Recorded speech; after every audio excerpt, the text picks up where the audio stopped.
Hi my dear guys, ఈ వీడియోలో వికాస్ సూత్రం గురించి తెలియజేస్తున్నాను. ఒక సూక్ష్మంగా కణంగా మొదలై మనిషి జీవితకాలప్పుడు ఒక ప్రవాహంలో మార్పు చెందుతూనే ఉంటుంది అని తెలియజెప్పే వికాస్ సూత్రం. వికాసం అవిచ్ఛిన్నమైనది, వికాసం నిరంతరమైనది. వికాసం ఎంత నెమ్మదిగా జరిగినా లేదా వేగంగా జరిగినా జీవిత పర్యంతరం జరుగుతూనే ఉంటుంది అని తెలియజెప్పే వికాస్ సూత్రం. వికాసం నిరంతరమైనది లేక వికాసం అవిచ్ఛిన్నమైంది. వికాసం నిరంతరమైనది లేక అవిచ్ఛిన్నమైంది. మానవుల పుట్టినప్పటి నుంచి మరణించేంత వరకు మూర్తిమత వికాసం జరుగుతూనే ఉంటుంది. దీనిలో ఇమిడి ఉన్న వికాస సూత్రం వికాసం అవిచ్ఛిన్న సూత్రం, వికాసం నిరంతర సూత్రం. వికాసంలో ప్రతి శిశువులు ప్రతి అంశంలో ఒక క్రమమైన వరుసలో కొనసాగుతుంటుంది. ఈ విషయం ఏ వికాస సూత్రం తెలియజేస్తుంది. వికాసం క్రమానుగతమైంది. ప్రతి శిశువులో మొదట ఇంద్రియశాలక ఆలోచన, తర్వాత మూర్త ఆలోచన, చివరిగా అమూర్త ఆలోచన జరుగుతుందన్నమాట. ఫస్ట్ మూర్త ఆలోచన, చివరిగా అమృత ఆలోచన ఒక క్రమంలో ఏర్పడతాయి. మొదట ఏకమితి, తర్వాత ద్విజ్యామితి, తర్వాత త్రిజ్యామితి భావనలు వరుసగా ఏర్పడతాయి. దీన్ని వివరించే వికాసతను వికాసం క్రమానుగతమైంది. చలన వికాసంలో భాగంగా ప్రతి శిశువులో ప్రాకటం, కూర్చోగలడం, నిలబడగలడం మరియు పరిగెత్తగలగడం వరుస క్రమంలో జరుగుతుంటాయి. దీన్ని వివరించే వికాస సూత్రం వికాసం క్రమానుగతమైనది. క్రమానుగతమైనది. ఈ వికాస సూత్రం అనేది ఎప్పుడు క్రమానుగతమైనది. వికాసం అన్ని దశలు ఒకే రకంగా ఒకే వేగంగా జరగదు. ఒక్కోసారి ఒక్కొక్క వేగం జరుగుతుంది. కొన్ని వయసులో వేగంగా వికాసం ఎక్కువ వేగంగా అభివృద్ధి చెందుతుందన్నమాట. శిశువు భాషా వికాసం భాగంగా మొదట ఇంగితాలు, తర్వాత అస్పష్ట శబ్దాలు చేయడం, చిన్న మాటలు, సరళ పదాలు, వాక్యాలు, సంస్కృత వాక్యాలు వరుసగా మాట్లాడుకోవడం వివరించడం వికాస సూత్రం. వికాస క్రమానుగతం. వికాసం అన్ని దిశలు ఒకే రకంగా ఒకే వేగంగా జరగదన్నమాట. వికాసం అన్ని దిశలో ఒకే వేగంగా జరగదనమాట అని వివరించే వికాస సూత్రం వికాస అసమాన సూత్రము. శైశవ దశలో శారీరక వికాసం బాగా వేగంగా జరిగి ఉత్తర భారతదేశంలో నెమ్మదిస్తుంది. దీన్ని ఈ వికాస సూత్రం ద్వారా వివరించవచ్చు. వికాసం అసమాన సూత్రము. కౌమార దశలో ఉద్వేగ తీవ్రత అధికంగా ఉండి వయోజన దశలో మధ్య వయసులో ఉద్వేగం తీవ్రత తగ్గిపోతాయి. దీన్ని వివరించే వికాస సూత్రం వికాస అసమాన సూత్రం అంటారు. దీన్ని వికాస అసమాన సూత్రమే అంటారు. వికాసం రెండు నిర్దిష్టలో జరుగుతుంది. శిరః పాదాభిముఖ వికాసం, రెండు సమీప దురస్థ వికాసం. శిరః పాదాభిముఖ వికాసం మరియు సమీప దురస్థ వికాసం రెండు వికాస దిశల సూత్రంలో భాగంగా వికాసం అనుదైర్ఘ్య పద్ధతిలో శిరస్సు నుండి పాదాభిముఖ క్రింది శరీర భాగాలకు విస్తరిస్తుంది అనే సూత్రం శిరః పాదాభిముఖ సూత్రం అని అంటాము. శిరః పాదాభిముఖం అని అంటారన్నమాట. శిశు వికాసం అనేది రెండు దశలో జరిగితే ఒకటి శిర పాదం, రెండోది ఇప్పుడు తెలుసుకుందాం. వికాసం అనుదైర్ఘ్య పద్ధతిలో శిరస్సు నుండి పాదాముఖం కింద శరీర భాగాలకు విస్తరిస్తుంది అనే సూత్రం శిర పాదాముఖ సూత్రం అంటారు. అనగా శరీర నిర్మాణ అభివృద్ధి మొదట తల భాగంలో జరిగిన తర్వాత మొండెమునకు వ్యాపించి చివరకు కాలి ప్రాంతంకు ప్రాగుతుందని మనోవైజ్ఞానిక అభిప్రాయము. ముందు తల నిలిపి తర్వాత మొండెమును కూర్చోబెట్టగలడం, తర్వాత కాళ్ళపై నిలబడగలడం వివరించు వికాస దిశ సూత్రములను శిర ప్రాథమిక వికాస సూత్రం అని అంటాము. ముందు తల నిలిపిన తర్వాత మొండెమును కూర్చోబెట్టగలడం, తర్వాత కాళ్ళపై నిలబెట్టగలడం వివరించి వికాస దిశ సూత్రం శిర ప్రాథమిక సూత్రం అంటారు. వికాస దేహం మధ్యస్థ భాగం ప్రారంభమై వెలుప దూరంగా ఉన్న భాగాలు విస్తరిస్తుంది. వివరించి వికాస సూత్రం సమీప దురస్థ వికాసము. ఒక క్వశ్చన్ అందుకున్నప్పుడు మొండెమును భుజాలు మోచేతులు మణికట్టడం తర్వాత చేతులను ఉపయోగించడం జరుగుతుంది. దీన్ని వివరించి వికాస దిశ సూత్రం సమీప దురస్థ వికాసం అంటారు. దీన్ని ఈ వికాస దిశ సూత్రం ఏమిటంటే సమీప దురస్థ వికాసం అని అంటాము. సమీప దురస్థ వికాస సూత్రం ప్రకారం శిశువు మొదట పెద్ద కండరాలపై అదుపు వచ్చి తర్వాత చిన్న కండరాలపై అదుపు వస్తుంది. అందువల్లనే శిశువు మొదట చేతులను చాచడం, గుప్పెటు విప్పడం, చివరిగా వస్తువులను వేలతో పట్టుకోవడం చేస్తాడు. ఏ వికాస సంబంధించిన అయిన శిశువు మొదట సాధారణ ప్రతిస్పందన కనబరిచి తర్వాత నిర్దిష్టమైన మరియు గమ్య నిర్దేశిత ప్రతిస్పందనను కనబరుస్తాడని తెలియజెప్పే వికాస నియమం.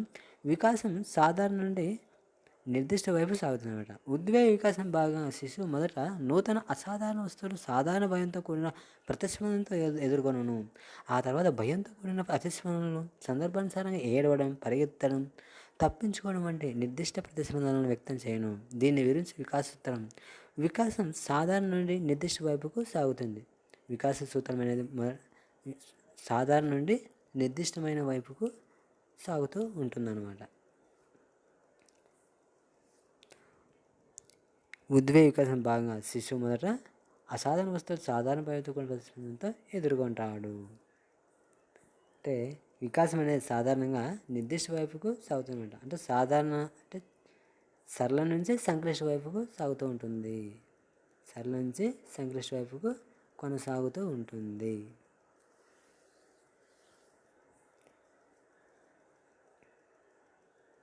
ఉద్వేగ వికాసంలో భాగంగా శిశువు మొదట నూతన అసాధారణ వస్తువులను సాధారణ భయంతో కూడిన ప్రతిస్పందనను ఎదుర్కొంటా. తర్వాత భయంతో కూడిన ప్రతిస్పందనను సందర్భానుసారంగా ఏడవడం, అంటే పిల్లడు ఏడవడం జరుగుతుంది. ఆ తర్వాత పరిగెత్తుకోవడం, ఏదైనా ప్రమాదం నుంచి తప్పించుకోవడం వంటి నిర్దిష్ట ప్రతిస్పందనలను వ్యక్తం చేయడం అనమాట. దీని గురించి వికాస సూత్రం అనేది సాధారణ నుండి నిర్దిష్ట వైపుకు సాగుతుంటుంది. ఉద్వేగంలో భాగంగా సాధారణ ఉద్రిక్త అయిన ఆహ్లాదకర అనే తర్వాత ఆనందం, ప్రేమ, జాలిగా మరియు విచారం అనేది అసూయ, పగ, కోపం అనే నిర్దిష్ట ప్రతిస్పందనతో విడిపోవడం ఈ వికాస సూత్రం ద్వారా వివరించవచ్చు. వికాసం సాధారణ నిర్దిష్ట వైపు సాగుతుంది. మానసిక వికాసాన్ని చాలా భాగంగా పాఠ్యాంశాలు చిన్న చిన్న తరగతులు ఒక అంశానికి సంబంధించిన సరళమైన మౌలిక భావనలు కలిగేసి ఉన్నత తరగతుల వాటికి సంబంధించిన క్లిష్ట అంశాలను లోతుగా వివరిస్తారు. దీనితో మానసిక వికాసం భాగంగా పాఠ్యాంశాలు చిన్న చిన్న తరగతులు ఒక అంశానికి సంబంధించి సరళమైన మౌలిక భావనలు కలుగజేసినంత వరకు తరగతుల్లో వారికి సంబంధించిన క్లిష్ట అంశాలను లోతుగా వివరిస్తారు. దీన్ని ఇప్పుడు వికాస సూత్రం వికాసం సాధారణ నుండి నిర్దిష్ట వైపుకు సాగుతుంది. సాధారణ నుండి నిర్దిష్ట వైపుకు సాగుతుంది.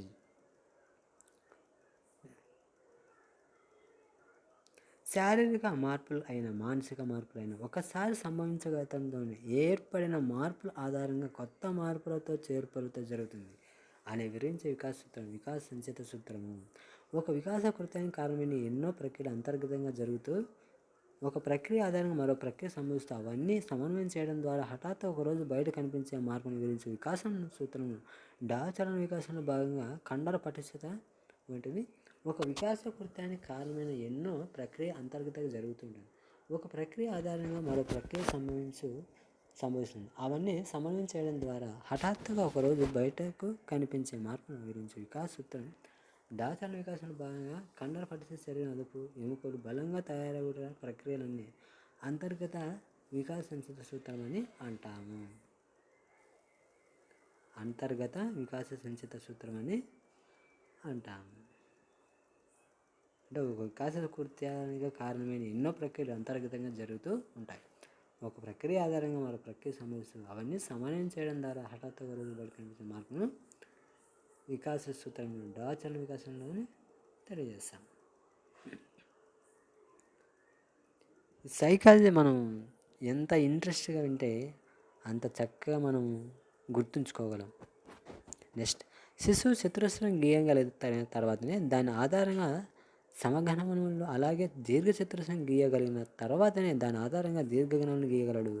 దీన్ని వికాస సూత్రం ద్వారా వివరించవచ్చు. వికాస సంచిత సూత్రం వికాసం ఒక క్రమపద్ధతిలో జరిగినప్పటికీ అందరిలో ఒకే వేగంగా ఒకే గుణాత్మకంగా జరగదు అని తెలియజెప్పే వికాస సూత్రం. వికాసంలో వైయక్తిక భేదాలు ఉంటాయి.